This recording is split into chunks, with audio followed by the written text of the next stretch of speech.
Artificial intelligence దూసుకెళ్తోంది. ఇది సమీప భవిష్యత్తులో ఉద్యోగాలకు కూడా ముప్పు కలిగిస్తోంది. ఇటీవల నివేదిక ప్రకారం రాబోయే 5 సంవత్సరాల్లో ఏఐ 8 వేర్వేరు రంగాల్లో ఉద్యోగాలను నాశనం చేయగలదు. ఇది సేవా పరిశ్రమలో తీవ్రమైన ఆందోళనలు రేకెత్తిస్తోంది. డ్రైవింగ్ నుంచి కోడింగ్ వరకు ఏఐ విస్తృత శ్రేణి స్థానాలను తొలగించే సామర్థ్యాన్ని కలిగి ఉంది. సరళంగా చెప్పాలంటే ఏఐ ఒక రూపక భస్మాసురుగా మారవచ్చు. దాన్ని రూపొందించిన వారి ఉద్యోగాలు కూడా డేంజర్లో ఉన్నాయి. వివిధ నివేదికల్లో చెప్పినట్లుగా ఐబీఎం వంటి కంపెనీలు ఇప్పటికే నియామకాల కోసం ఏఐ ఏజెంట్లను నియమించడం ప్రారంభించాయి. హెచ్ఆర్ రంగం ఏఐ పురోగతికి అతీతం కాదని సూచిస్తుంది.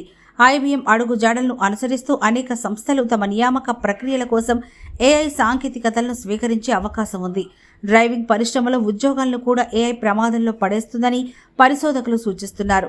స్వయం ప్రతిపత్త వాహనాల అభివృద్ధి కొనసాగుతోందని, అవి పూర్తిగా పనిచేసిన తర్వాత ఏఐ మీ వ్యక్తిగత డ్రైవర్గా పనిచేయగలదు. రాబోయే 5 సంవత్సరాల్లో చాలా మంది డ్రైవర్లు అవసరం లేకుండా చేస్తుంది. కోడింగ్ రంగం తీవ్రంగా దెబ్బతింటుంది.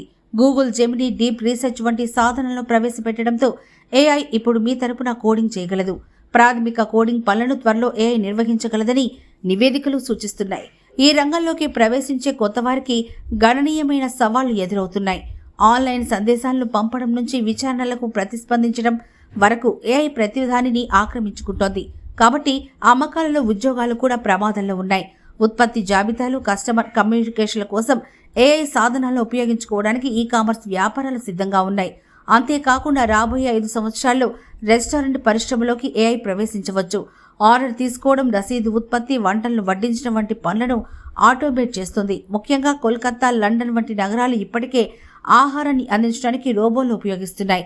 చివరగా ఏఐ ప్రభావం సోషల్ మీడియాలో బ్రాండింగ్, కంటెంట్ మేనేజ్మెంట్ వరకు విస్తరించింది. అంటే ఏఐ సాంకేతికత మరింత విస్తృతంగా మార్చుతున్నందున ఈ రంగాల్లోని ఉద్యోగాలు కూడా అంతరాయాన్ని ఎదుర్కోవాల్సి ఉంటుంది.